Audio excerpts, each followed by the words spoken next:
kematian Muhammad ini kurang dari setahun setelah dia bermubahalah dan mengatakan kalau dia nabi palsu, maka Allah akan memutuskan aortanya atau urat nadinya. Ya, yang di situ yang bermubahalah adalah ada Muhammad, ada Ali bin Abi Thalib, ada Fatimah, dan kedua anaknya yaitu Hasan dan Hussein. Dan kita akan lihat, saya share videonya dulu ya. Nah, ini adalah video-video yang dilarang beredar di Indonesia, yang sudah sudah di ban ya, sudah. Oke. Channel Sunnah Nabi ini diblokir untuk region Indonesia. Tapi buat teman-teman, kalian canggih ya, kalian bisa merubah region Anda. Jangan region Indonesia dan jangan region Malaysia, karena Malaysia juga sudah memblokir channel Sunnah Nabi ini. Jadi region Anda ganti aja misalnya Singapura, misalnya ganti Australia, atau ganti Eropa, atau ganti apapun, asal jangan Indonesia dan Amerika. Oke teman-teman, mari kita nikmati persembahan dari channel Sunnah Nabi, kematian Muhammad yang tragis karena mubahalah.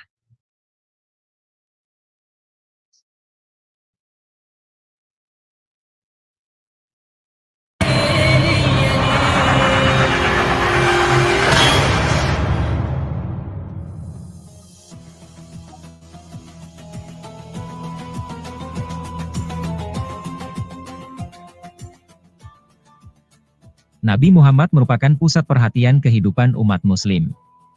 Mereka bangga akan dia. Mereka sering membual tentang keberhasilan sang Nabi dan gerombolan banditnya dalam melakukan penjarahan. Tak jadi masalah apabila Nabi melakukan pembunuhan dan perbudakan. Tapi ada satu hal tentang Nabi yang tidak ingin dibicarakan oleh umat muslim, yakni tentang kematiannya yang memalukan. Banyak yang tidak mengetahui bahwa sebenarnya umat Kristen mengambil peranan penting yang mengakibatkan kematian Nabi dan keluarganya. Semuanya dimulai dari pertemuan dengan Nabi yang berakhir dengan mubahalah. Apakah mubahalah itu? Mubahalah berarti meminta kutukan dari Allah untuk menunjukkan pihak mana yang berdusta. Peristiwa ini bersangkutan dengan orang-orang Kristen Najran, di daerah Saudi Arabia sekarang, di bulan Dzulhijjah, 10 Hijriah, atau di bulan Oktober, tahun 631 menurut Ensiklopedia Islam, edisi kedua, Nabi Muhammad mengirim surat kepada orang-orang Kristen di Najran untuk menerima Islam atau membayar jizyah. Jizyah adalah uang jaminan keamanan kepada Nabi Muhammad tentara muslimnya. Jika mereka tidak membayar, Nabi Muhammad akan menyerang mereka. Menanggapi surat itu, utusan Kristen dikirim untuk menemui Nabi di Madinah. Pemimpin delegasi Kristen adalah Pendeta Abdul Masih.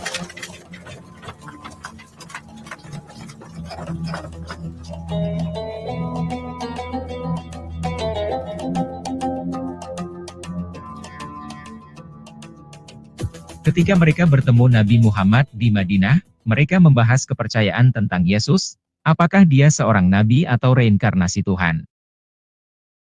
Yesus tidak lebih dari sekedar manusia biasa. Quran, Surat Ali Imran, ayat 59. Sesungguhnya perumpamaan, penciptaan Isa bagi Allah seperti penciptaan Adam. Dia menciptakannya dari tanah, kemudian dia berkata kepadanya, jadilah, maka jadilah ia. Ya, dia bukan hanya manusia biasa, karena dia juga firman Tuhan, dan roh Tuhan hidup di dalam dirinya. Perdebatan berlangsung selama 2 hari. Pada akhirnya, marah kepada orang-orang Kristen dan menantang mereka untuk kompetisi kutukan, agar para pembohong dapat langsung dihukum oleh Allah, atau Tuhan. Quran, Surah Ali Imran, ayat 61.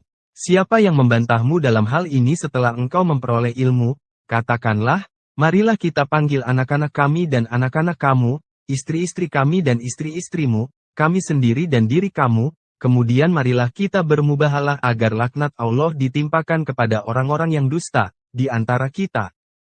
Melalui Al-Quran, Surah Ali Imran, 3, ayat 61, dinyatakan tantangan mubahalah, umat Nasrani tidak pernah menyetujui mubahalah ini. Sudah larut, kami ingin pergi dan bertemu dengan Anda besok pagi.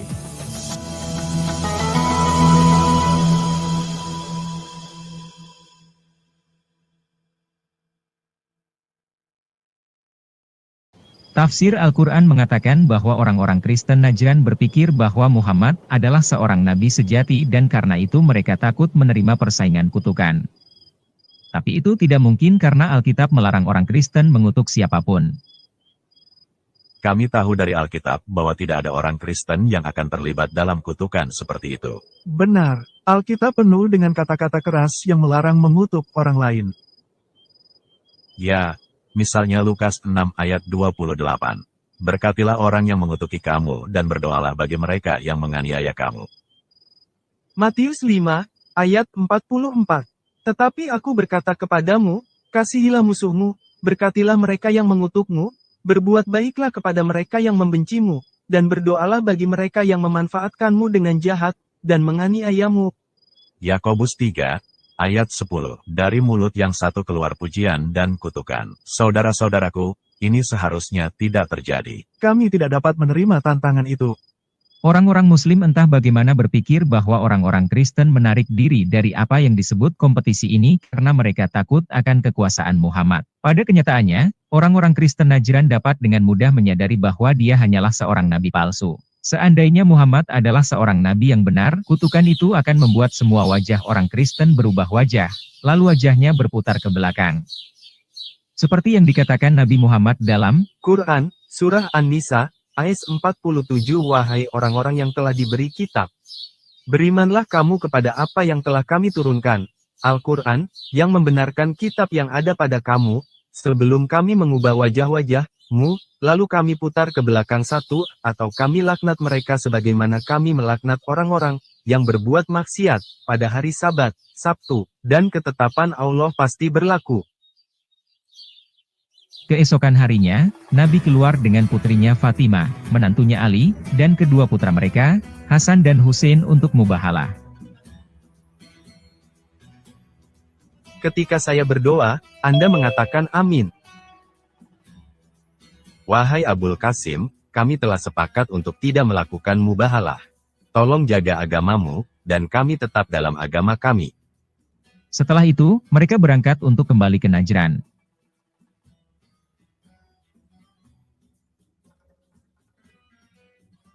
Seandainya mereka datang dan melakukan saling mengutuk, mereka akan pulang dan tidak menemukan harta maupun keluarga. Dan mereka akan dilalap api. Setelah itu, Nabi meminta mereka membayar jizyah dengan 2.000 pakaian per tahun. Ingat orang-orang yang berpartisipasi dalam mubahalah bersama dengan Nabi Muhammad, Fatimah, putri Nabi Muhammad, Ali, menantu Nabi Muhammad dan suami Fatimah, Al-Hasan, dan Al-Husain. Cucu Nabi Muhammad.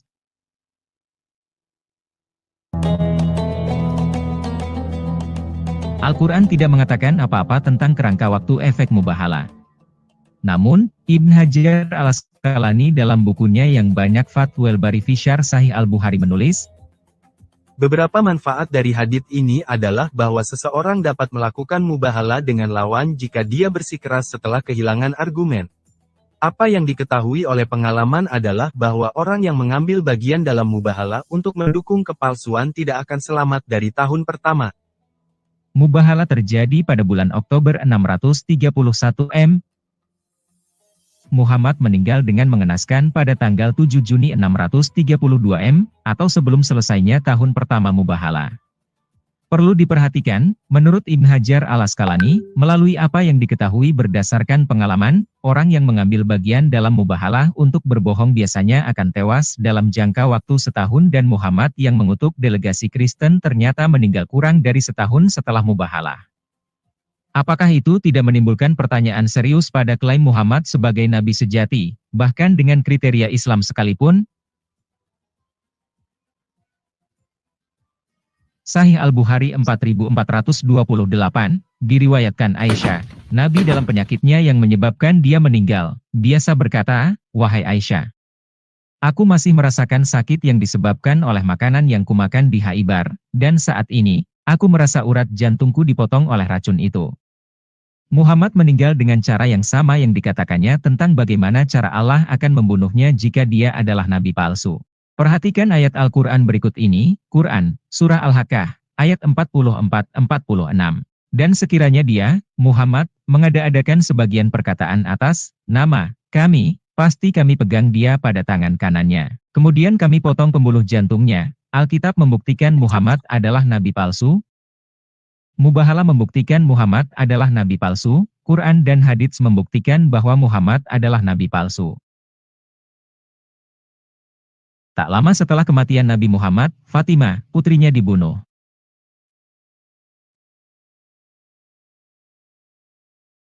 Setelah Nabi Muhammad wafat, Umar dan Abu Bakar menuntut Ali untuk bersumpah setia kepada Abu Bakar.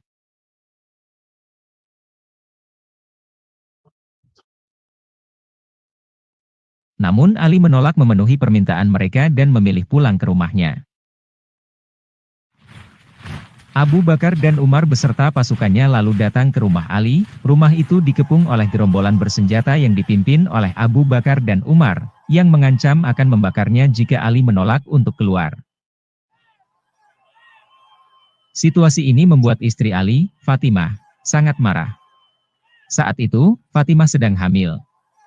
Ketika Ali tidak keluar, Umar dengan kasar memasuki rumah Fatimah dengan mendobrak pintu yang lalu menimpa Fatimah.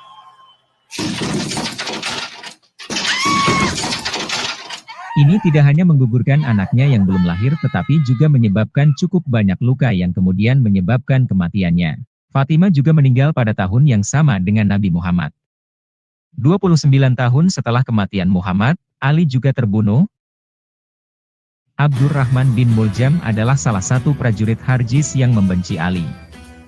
Ia berencana membunuh Ali yang akan memimpin sholat di Masjid Kufah. Dia merendam pedangnya dalam racun mematikan selama 3 hari. Pada pagi hari tanggal 19 Ramadan tahun 40 HH, Ali datang ke Masjid Agung Kufah, dan dia memimpin sholat. Berdiri di barisan depan, bersama jamaah lainnya, adalah Abdurrahman bin Muljam. Saat Ali sujud, bin Muljam menyerangnya dengan pedangnya. Dia melakukan pukulan fatal di lehernya, dahinya dengan kekuatan yang mematikan. Ketika orang mengetahui hal ini, mereka mencoba membantu. Anak-anaknya, Hasan dan Hussein, membawanya ke rumahnya. Seorang tabib datang, dan mencoba membalut luka yang mengerikan itu tetapi tidak dapat menghentikan pendarahannya. Ali meninggal tak lama setelah itu. 10 tahun kemudian, giliran Hasan yang menemui ajalnya. Muawiyah adalah gubernur Syria dan dia adalah musuh Ali dan anak-anaknya, Hasan dan Hussein. Muawiyah bersekongkol dengan istri Hasan, yakni Jadah. Dia disuruh memberi Hasan racun yang merusak organ hatinya. Hasan kemudian meninggal pada tanggal 28 Safar 50 11 tahun kemudian, giliran Hussein yang menemui ajalnya. Yazid menggantikan ayahnya, Muawiyah I, dan menjadi khalifah pada tahun 680 Kaum Syiah di kota Kufah di Irak merasa bahwa kepemimpinan komunitas Muslim adalah milik keturunan Ali. Mereka mengundang Hussein untuk berlindung pada mereka, dan juga berjanji untuk membuatnya menjadi khalifah di sana. Al-Husain menerima undangan itu. Ia membawa keluarganya dan 72 tentara meninggalkan Mekah dan pergi ke Kufah. Yazid I mengetahui hal ini dan dia menghubungi sekutunya Ubaid Allah Gubernur Al-Barah, untuk menghadapi Hussein.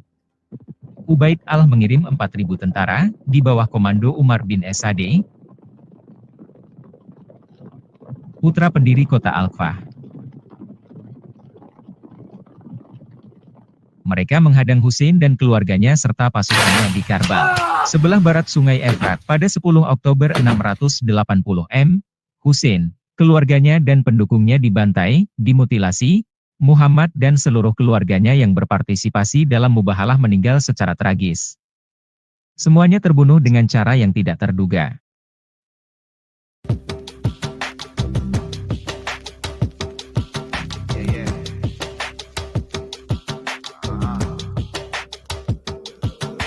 The prophet did a mubahala against the Christians of Najran in October of 631. He thought he was the winner when the Christians didn't come around. Instead, he died in June of 632. Less than a year from the mubahala, he said Allah cut his aorta, the pain that made him holler. Seems like the mubahala got him instead because he was a liar. Now how about that?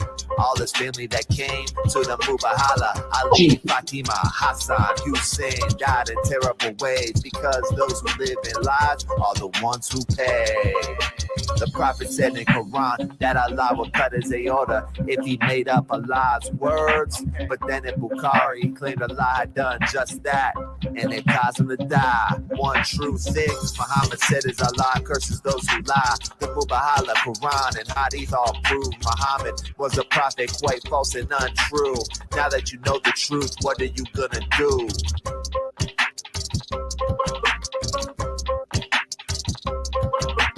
Now you know the truth, so what are you gonna do?